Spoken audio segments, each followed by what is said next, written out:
The Healthcare Labyrinth podcast is back for another episode. Join Mark S. Ryan, a veteran health plan and health technology executive, as he explores the world of healthcare.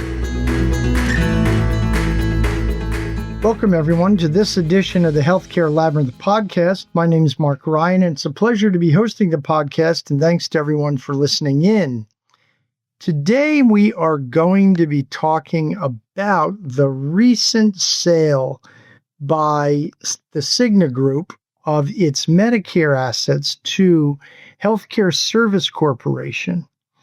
And so this was consummated very, very recently, and it raises a big question about who is right about Medicare Advantage and its future. Is it the Cigna Group who sort of sold off its Medicare assets out of fear for some of the trends they're seeing right now? Or is it HCSC and a group of other MA plans that have sort of said MA is still a good place to be? So this will probably be a rather short podcast. We will take 2 breaks today, so fewer breaks because it is a shorter podcast, and we'll get right into the topic here again with the Cigna-HCSC sale. Who is right about MA? Are the doubters or the supporters right about the future of Medicare Advantage? So as I just sort of indicated, the Cigna Group officially closed its $3.3 billion sale of its Medicare lines of business to Healthcare Service Corporation, or HCSC, on March 19th.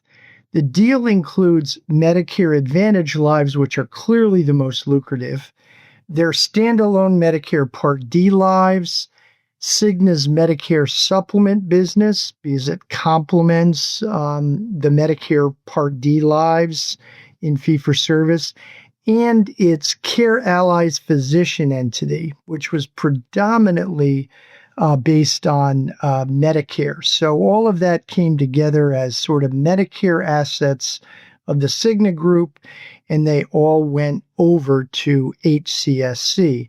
So what is HCSC? Well, HCSC reminds me a little bit of Elevance Health, which is a for-profit Big Blue that is now nationwide, that over time cobbled together a number of different state blues and eventually went public and went for-profit.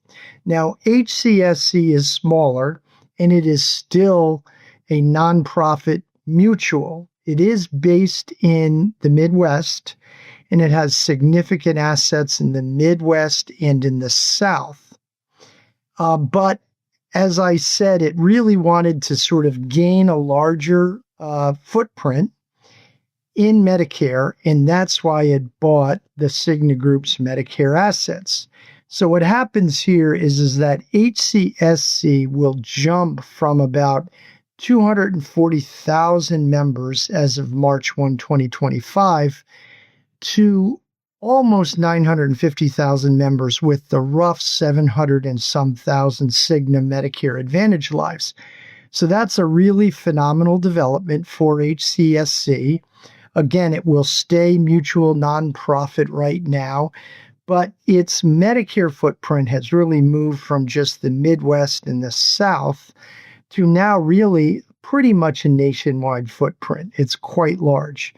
It becomes the 7th largest MA plan by membership.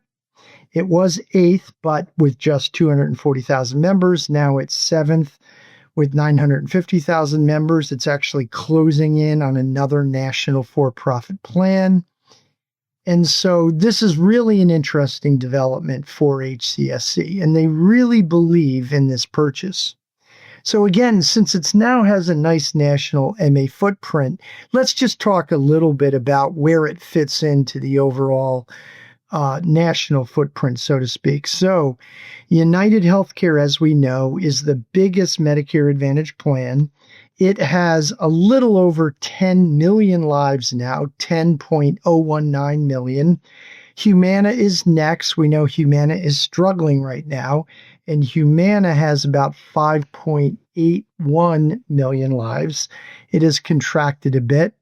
CVS Health, which owns Aetna, has about 4.165 million lives. It has also contracted a bit because of some financial troubles. Elevance Health, just mentioned them, formerly known as Anthem. Elevance has about 2.256 million MA lives. Kaiser Foundation Health Plan is next, and it is a private nonprofit as well, like HCSC, and it has 1.957 million lives, closing in on 2 million.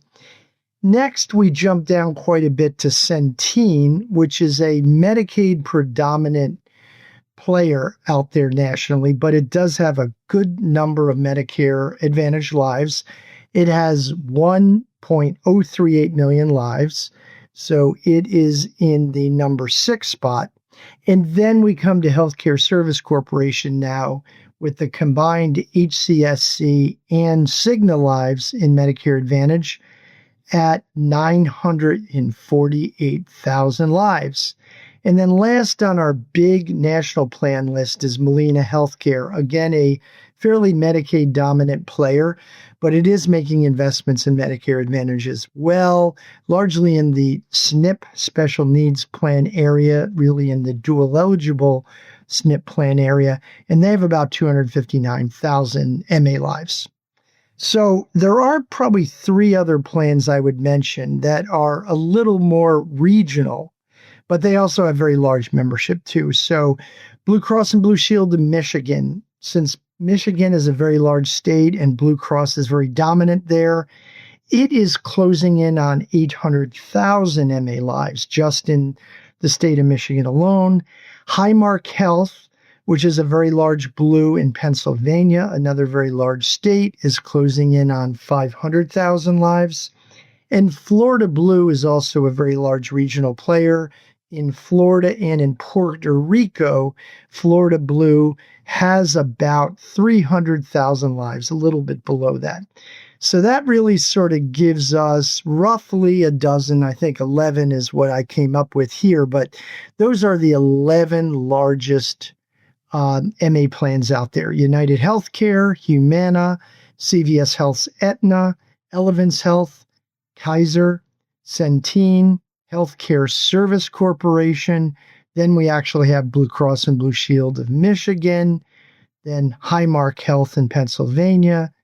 Then we have Florida Blue with its assets also in Puerto Rico, and then Molina Healthcare. So there you have it. That is sort of a brief explanation of the Cigna Group Medicare asset sale to Healthcare Service Corporation, how big Healthcare Service Corporation becomes, as well as the rankings of roughly about 11 or so plans. So what does the sale really tell us about Medicare Advantage right now? Well, the sale clearly shows a split in the industry. Some health plans are clearly seeing far too much risk both in the short term and in the long term. Others continue to feel this is a bump in the road for MA right now in terms of the financial performance, and that plans will see good margins again. And they really believe this because remember that the Medicare Advantage line of business has revenue that is far greater than Medicaid and commercial and things like that. Many folds greater in most cases. Revenue is $13,000 plus a year on a Medicare Advantage recipient. And that's really maybe just the Part C part. So there's some more Part D revenue there too. And with revenue that high, the chance at having a very good margin on each member is also very high, well above what it is in other lines of business, as long as you have good management. So with that, let's take our first break and we'll come back and talk about the MA doubters and the MA supporters. Be right back. Lilac Software is proud to work with the Healthcare Labyrinth website to educate people on the healthcare system. At Lilac, we believe transparency is so important in healthcare. The healthcare system is opaque, and Lilac is trying to bring clarity to data and unleash the best member care, reduce costs, and improve outcomes. our cloud-native payer platform revolutionizes data insights and analytics. Plans have all the data they need, but in silos locked away in point solutions. At Lilac, we solve the data fragmentation problem and help plans turn complex data into actionable insights, leading to greater operating leverage, tight cost controls, and healthier members. Health plans can improve STAR scores, reduce medical expense, drive revenue, and more. Quite simply, with Lilac, you can drive better business and health outcomes. Learn more at lilacsoftware.com. Welcome back, and we hope you're enjoying this episode of the Healthcare Labyrinth podcast. We're talking about the recent sale of Cigna's Medicare assets, especially their Medicare Advantage lives, roughly 700,000, to Healthcare Service Corporation, a Midwest Big Blue, which now has almost 950,000 lives and a pretty good national footprint in MA. And so we're talking about how there's a split in the industry between the doubters and the MA supporters, or you might call them MA cheerleaders as well. So let's first talk about the MA doubters. So again, on one side, you have Cigna and some blues around the country that actually have exited MA because of the current financial pressures. These guys are the doubters about the future of MA. As Cigna and HCSC were consummating the sale over about a year's period, Cigna actually grew its MA from about 600,000 to 700,000 lives. That's very interesting. But that was due to other big MA plans' financial woes. Over time, Cigna CEO David Cordani, very, very smart guy, was known to be very frustrated with the lack of profitability and the cost in his MA line. He wanted to focus on what he thought were better growth areas, which included his budding services entity, Evernorth, and the commercial insurance line. His services entity is nowhere as big as, say, Optum under United, but it certainly is starting to give Optum a run for its money. And so he really wanted to focus on services and his very strong commercial insurance line out there. When Cordani initially floated the idea of getting out of MA some time ago, even before the full problems of the financial troubles were really out there, many questioned his wisdom. Since that time, given the major financial woes and downturn of the MA industry, he looks absolutely prescient. Cordani once said his Evernorth business can benefit from MA by serving other MA plans without all the risk the industry brings at times. That's a very, very interesting outlook. And so Cordani is sort of one of the biggest doubters in terms of being directly in the MA insurance business, but he thinks he can support it through his services entity. Now let's talk about the MA supporters or cheerleaders. On the other side, you have other big insurers still committed to MA. These would be United, Elevance Health, CVS Health, Humana, among others. Some of them are having acute financial problems right now, like CVS Health's Aetna and Humana, and others, United and Elevance as an example, have sort of been pretty good even during this financial storm in MA. But you also have a number of insurtech startups that are very, very committed to MA. You have some nonprofits that are still very committed. And you have other blues that did not get out of the market and are growing. A good example is Michigan that we talked about, Florida Blue, as well as Highmark and some other very big blues. They still seem pretty committed to Medicare Advantage.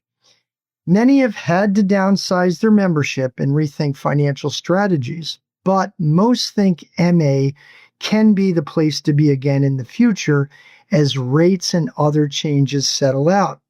They continue to view MA as a line with high revenue and margin potential. And what they're right now doing is they are sort of paring back benefits, paring back some geographic footprints where there might have been some overexpansion and very expensive plans in certain areas. And they're going to bring their margin back in line to hopefully over time what those very good historic high margins were against the very good revenue in this line of business. So that's a quick recap of the MA doubters and then the MA cheerleaders. When we come back from our second break here, we'll talk about how did we get here in terms of financial risk in MA and discuss what group is right. Be right back. The Healthcare Labyrinth is no ordinary website. It features news and commentary from one of the nation's leading healthcare policy and technology experts. Mark Ryan combs the internet for the latest healthcare news and publishes a news feed each weekday with summations and Mark's insights. Twice a week, Mark publishes a blog to go deep into a current issue. And of course, Mark hosts a podcast each week to delve even further. All of this is available at healthcarelabyrinth.com. Visit each day for the latest happenings in healthcare. As well, learn more about Mark's book, The Healthcare Labyrinth, at the website. That's healthcarelabyrinth.com, your go-to source for healthcare news. Welcome back, and we hope you're enjoying this episode of the Healthcare Labyrinth podcast. I promised you a sort of short one today. We're talking about Cigna's sale of its Medicare assets to HCSC and a split that sort of has emerged in the industry with some doubters about MA and they may be getting out of the business, and other supporters or cheerleaders who still think, despite the current financial woes of the industry, that MA will get back to where it's always been. So how did we get here in terms of the financial woes? So there is little question that both external and internal forces caused the recent MA financial downturn. So here are some of those external factors. Well, COVID utilization. There was very low utilization during the COVID period, but since the pandemic subsided, we have seen huge increases in utilization post-COVID, and that has really impacted health plans in a major way. We've also had a series of bad rate hikes in MA from CMS. If you don't count the risk score trends, which I don't think you should, there was a negative rate increase in 2024. There was a negative rate increase in 2025. And slated in 2026, unless the Trump administration adds any more to it, which they could sometime in April perhaps, it's only a little over a 2% rate increase with very, very high utilization and trends in the industry. So in 24 and 25, those negative rate hikes caused plans to get out of certain regions and basically reduce benefits at the expense of, middle income and fixed earners. And I would predict, unless more is added to the rate of a little over 2% for 2026, you will probably see continued retrenchment, some geographic resizing, as well as benefit reductions as well. There was also a risk model change. Now, those negative hikes and the small hike in 26 were actually caused by this risk model change, which sought to sort of stop what CMS calls is some gaming and overcoding. So they unveiled this new risk model in the risk adjustment system. It was phased in over 3 years, a third in 24, a third in 25, a third in 26. And that really resulted, in my calculation, about 7% taken out of rates. So the risk model change really had a huge impact. There was also some medical education changes that also reduced rates as well. And then I would also note another external factor was really the overzealous regulation that CMS has put out there that has increased costs. One of my criticisms and one of the biggest overzealous regulations is the 2024 rule that required MA plans to follow the coverage rules of the Medicare fee-for-service program. Just a terrible idea. Medicare Advantage is managed care. Perhaps we need to rein in some of the PA that is done, but to tell MA plans that they have to follow an old and tired and a system that has huge utilization in it makes absolutely no sense. And that is increasing costs to MA plans now and will continue to do so in the future. And there were some other regulations that were very expensive and perhaps not very wise that added to the financial problems of the industry right now. So let's talk some internal factors. So those were the things caused perhaps mostly by CMS and by the COVID pandemic. But I would also have to say that part of the financial woes are really on the backs of MA plans. There was clearly some bad management from the 2000s on, and there was this hyper growth of the line, especially by big MA. They overexpanded, they expanded benefits way too much, even when there were warning signs of potential changes in rates and more utilization coming in and things like that. So those warning signs clearly existed, but nonetheless, bad managers at big MA plans and other plans really added to the benefits too much. They grew the line of business too much. And in many ways, they caused a good share of their own misery because the MA plans lost financial discipline. They're now figuring that out, and they're going back to the old financial discipline model. The other internal factor, MA plans lost their concentration on star quality ratings coming out of COVID as well. And so we have now seen 3 years of reductions from a height in 22. So we saw reductions in star ratings in 23, 24, and in 25. And when star ratings come down, the rate rebate advantage and the quality bonus goes down as well. So that was even more revenue that they lost because star ratings came down, and it combined with bad rate hikes to cause really a fall in revenue overall. So that's just sort of a brief explanation of how did we get here. So what group is right? The MA doubters or the MA cheerleaders? Well, maybe a little bit of both are clearly right here. Healthcare services have taken off, and margins in the service industry seem to be unfettered and unregulated. And so Cordani could be right about why take on insurance risk when your margin is greater as a vendor providing services. I guess this could change somewhat if Congress and the Trump administration examine vertical integration. But healthcare is here to stay, and these services are core to providing benefits. Another note about why Cordani may be pretty right here. Interestingly, just after the close of the sale, Moody's downgraded healthcare service corporations' insurance financial strength rating to A3 from A2 following the company's acquisition of Cigna's Medicare business. Moody's cited likely challenges with the integration of the MA business and headwinds within the MA industry. HCSC came out and said they had faith in the line. It did not equivocate on their decision to purchase the MA lives from Cigna. But that certainly was very interesting that Moody's downgraded them once the sale was consummated. MA has seen bumps in the road in the past. It has always responded to changing policy and rebounded through financial realignment. So this is where the MA cheerleaders may have it right. More important, MA plans can always count on the better value proposition in MA compared with the traditional Medicare fee-for-service program to drive enrollment, even if benefits are less generous in the future.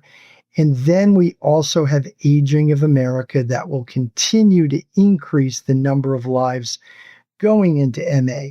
So whereas you can make a case that both have very good points, I would probably lean toward the MA cheerleaders because I think they're going to turn the program around And there are so many coming tailwinds after the headwinds end in terms of the number of people coming into Medicare and the great value proposition that MA is over traditional fee-for-service.